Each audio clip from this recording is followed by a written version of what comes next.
La historia del Janato de Astracán suele verse como un breve episodio entre la Horda de Oro y el Zarato de Moscú, previo a los eventos principales. Astracán era un lugar donde se resolvían asuntos prácticos. Controlar la Baja Volga implicaba dominar comercio, ingresos y tránsito de personas. Quienquiera que buscara influencia en esta región, tarde o temprano se encontraba con Astracán. Y en este video recorreremos el camino desde la aparición del Janato sobre las ruinas de la Horda hasta su desaparición del mapa político. Antes de comenzar, saludo a los espectadores de Amazing History. Gracias por estar aquí y por apoyarnos con sus likes y amables comentarios. Un agradecimiento especial a los patrocinadores del canal. Es gracias a ustedes que videos como este son posibles. Ahora descubriremos por qué el Bajo Volga fue clave en Eurasia.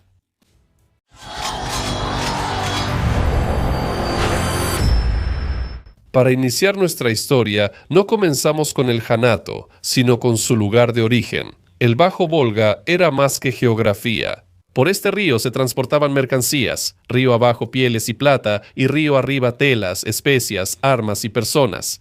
El Volga unía la estepa, el Cáucaso, Asia Central y tierras eslavas en un sistema de intercambio donde dinero, poder e influencia fluían casi tan ininterrumpidamente como el río. Aquí no hacía falta tener grandes tierras ni fuerza, solo controlar cruces, desembocaduras, mercados y puntos de cobro de impuestos.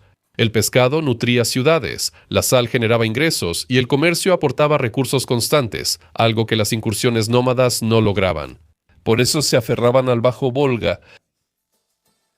Esta tierra desde el principio se formó como una frontera. Los nómadas iban y venían, las ciudades surgían y desaparecían, y el poder cambiaba más seguido que el nombre de la tribu. Por eso, cuando la Horda de Oro se desintegró, la Baja Volga se convirtió en un premio por el que empezaron a luchar todos los que tenían fuerzas y ambiciones. Pero de eso hablaremos con más detalle en un momento.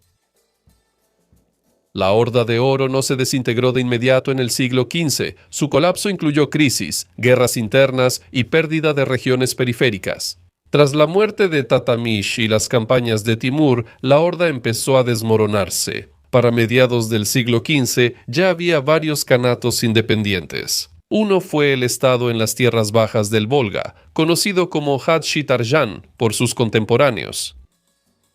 Ahora aclaremos algunos términos. Astracán, como la conocemos hoy, aún no existía en ese entonces. El kanato tenía como centro Hatzhi-Tarjan, ubicada río arriba del Volga, antes de Astracán. Alrededor de esta ciudad se formó el Kanato, luego llamado Kanato de Astracán. ¿Por qué?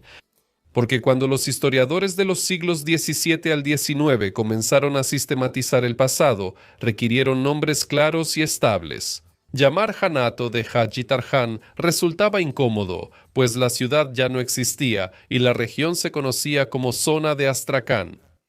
Por eso, a los estados de los siglos XV y XV, uno se les llamó Janato de Astracán por el territorio y no por su capital verdadera. En este video también lo llamaremos Janato de Astracán. La fundación del Janato de Astracán suele fecharse en 1459, cuando el Jan Mahmud, descendiente de la dinastía de la Horda, consolidó el poder en Hatzhi-Tarjan. No era un gobernante cualquiera, sino un representante de la misma tradición política que los Janes de Kazán o Crimea. Su poder se basaba en el modelo de la Horda, es decir, en la costumbre de gobernar a través de la recaudación de tributos, el control de las rutas y el reconocimiento por parte de los vecinos. Por eso los nuevos Janes se llamaban herederos de la Horda, no por nostalgia, sino porque para su entorno, desde tribus hasta gobernantes vecinos, era un lenguaje de legitimidad claro. En sus primeras décadas, el Janato de Astracán existía aún bajo el orden vigente de la Horda. Aunque la Horda de Oro se desintegró, en el siglo XV la Gran Horda aún reclamaba ser la principal heredera del poder chingísida. Esto obligaba a los Janes de Astracán a considerar los intereses de la Gran Horda, sobre todo en temas de legitimidad. El reconocimiento del Jan de la Horda seguía siendo clave para la nobleza de la estepa. La Gran Horda ya no tenía los recursos de antes y no podía controlar la región estrictamente, actuando más como árbitro político que como soberano real. Mientras tanto, la Horda Nogai crecía en influencia. A diferencia de la Gran Horda, los Mirzas Nogais no reclamaban la herencia chingísida, solo controlaban grandes territorios en el Bajo Volga. Precisamente ellos se convertían cada vez más en un verdadero apoyo, o por el contrario, en una amenaza para los kanes de Astracán. Tras 1480, al caer la influencia de la Gran Horda, esta dependencia solo creció. El centro de la Horda existió más de 2 décadas, pero su papel político regional disminuía rápidamente. La derrota final de la Gran Horda en 1502 privó al Kanato de Astracán de su última fuente externa de legitimidad. Como resultado, a principios del siglo XVI, el Kanato se encontró en una situación completamente nueva, cuando el antiguo modelo de existencia basado en maniobras dinásticas y reconocimiento externo comenzó a fallar sistemáticamente.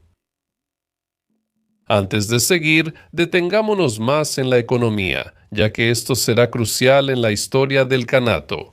Hadzi Tarkán era importante no porque allí residiera el Khan, sino porque por ahí pasaba el dinero. La viabilidad del Kanato no dependía de la tierra ni de la fuerza militar, sino del movimiento de mercancías, personas y caravanas. El Bajo Volga en los siglos XV y XV-I era un corredor, y quien lo controlaba participaba en el gran juego. Hadzi Tarkán fue un importante centro comercial y principal ingreso de los kanes, donde se transbordaban mercancías, cambiaban embarcaciones y pagaban aranceles. A diferencia de la estepa, el Kanato de Astracán obtenía ingresos permitiendo el paso de riquezas por su territorio. El pescado y la sal eran especiales. La pesca de esturiones y los lagos salados daban ingresos estables, sin depender de expediciones o años malos. Todos necesitaban estos recursos y por eso pagaban por ellos. Ese dinero tranquilo hacía que Hadzi Tarkán fuera valioso incluso cuando el poder del Khan se debilitaba. Pero este modelo también tenía su lado negativo. La economía del Kanato dependía mucho del exterior. Si las relaciones con Crimea, las hordas Nogai o Moscú se deterioraban, el comercio caía de inmediato. Las caravanas cambiaban de ruta y el tesoro del Khan se vaciaba. En esta situación, sin una base militar sólida, el Kanato tuvo que entrar al juego regional, calculando cada paso cuidadosamente. El Kanato de Astracán casi siempre vivió bajo la influencia de potencias más fuertes, no según su propia agenda. El vecino más cercano y más peligroso era el Kanato de Crimea. Para Crimea, la Baja Volga era su zona de influencia, por lo que los yanes intervenían seguido en Hadzi Tarkán, apoyando o destituyendo aspirantes al poder. La Horda Nogai no era un estado centralizado, sino una unión de clanes donde la nobleza solía decidir el destino del Kanato. Los Mirzas Nogais podían fácilmente llevar a su candidato al trono o darle la espalda con igual facilidad. Pero por encima de todo esto estaba el Imperio Otomano, aunque no de manera directa. Estambul vigilaba atentamente la situación en la región a través de Crimea. A los otomanos les interesaban el Caspio, el comercio y frenar a Moscú. Apoyar al Khan adecuado en Hadzi Tarkán era clave para su estrategia, aunque solo fuera influencia y no control directo. En este contexto, el Estado de Moscú se vuelve más activo. A finales del siglo XV, cuando Iván III expandía su influencia principalmente mediante la diplomacia, el reino aún no emprendía conquistas directas en la región del Volga, pero ya trabajaba activamente con los kanes a través de embajadas, tratados y privilegios comerciales. A inicios del siglo XVI, las embajadas moscovitas se ven más en Hadzi Tarkán, formalmente por comercio, amistad y beneficio mutuo. Moscú ofrecía protección contra Crimea y los nogayos, y a cambio esperaba lealtad y libre paso por el Volga. Para los khanes de Astracán era un compromiso razonable. Preferían aliarse con Moscú, aunque distante, antes que depender de vecinos cercanos y agresivos. Gobernantes, aliados, vecinos. El momento clave fue el gobierno del Khan Abdul-Rahman. En la primera mitad del siglo XVI se orientó abiertamente hacia Moscú e incluso reconoció su protección. Moscú apoyaba sus aspiraciones al poder y actuaba como árbitro en disputas internas del Kanato, pero esta amistad tenía su precio. Cuando Moscú ayudaba a un Khan, afianzaba su derecho a intervenir en el Kanato. A mediados del siglo XVI, los gobernantes de Astracán ya no podían ignorar a los enviados de Moscú. El Khan que no complacía a Moscú arriesgaba perder su apoyo y el poder. Los problemas internos del Kanato de Astracán empezaron casi de inmediato tras su formación, antes de la intervención de Moscú. En menos de un siglo de historia del Kanato, aquí cambiaron alrededor de 13 Khanes, y algunos de ellos regresaron al trono 2 e incluso 3 veces. Ese vaivén evidencia la ausencia de un mecanismo estable de transferencia de poder. Una figura clave en esta crisis fue el Khan Yamguchi, cuyo gobierno estuvo marcado por presión y conflictos. Buscando fortalecer su posición, apostó por el Kanato de Crimea y a través de él por el Imperio Otomano. Fue un paso lógico según la política de las estepas, pero en las nuevas condiciones aisló a Moscú y redujo el apoyo interno. Una parte significativa de la nobleza no estaba dispuesta a pagar por esta elección, con el aumento de la presión externa y el riesgo de guerra. Otro cambio de poder permitió el regreso de Dervish Ali al trono, ahora con apoyo directo de Moscú. En 1554, las tropas moscovitas ocuparon Hatzi-Tarkán sin una resistencia seria, asegurando así su poder. Resulta que Dervish Ali se convirtió en un Khan cuya legitimidad dependía de una fuerza externa y no de la autoridad interna. Para parte de la nobleza de Astracán, él era una figura temporal impuesta. Buscando recuperar su favor, Dervish Ali cambió de bando y buscó apoyo en Crimea y el Imperio Otomano. Este intento de agradar a ambos bandos solo aceleró el final. Para Moscú, confirmó que el esquema del Janato dependiente ya no funcionaba. Y en 1556 se tomó la decisión de actuar directamente. En primavera, el ejército moscovita avanzó a la Baja Volga. Aunque pequeña, la campaña fue muy planeada y el momento, preciso. El Janato de Astracán carecía de ejército estable y aliados dispuestos a intervenir de inmediato. El Janato de Crimea estaba ocupado con sus propios asuntos y el Imperio Otomano no tuvo tiempo o no consideró necesario reaccionar. La nobleza nogaya, como antes, prefirió no arriesgarse por un Han cuyo poder parecía perdido. Las tropas moscovitas destruyeron Yatsi-Tarkán sin gran resistencia. Mucha nobleza local no se opuso o se unió al vencedor. Dervish Ali huyó, perdiendo finalmente el poder. Así, el Janato de Astracán dejó de existir como entidad política. Moscú formalizó su decisión de manera estricta. El poder del Janato ni siquiera se mantuvo nominalmente, como antes ocurría a veces. El Janato fue incorporado al Estado de Moscú, gobernado por un voivoda. Esto significaba un rechazo total a la política anterior de compromisos y alianzas temporales.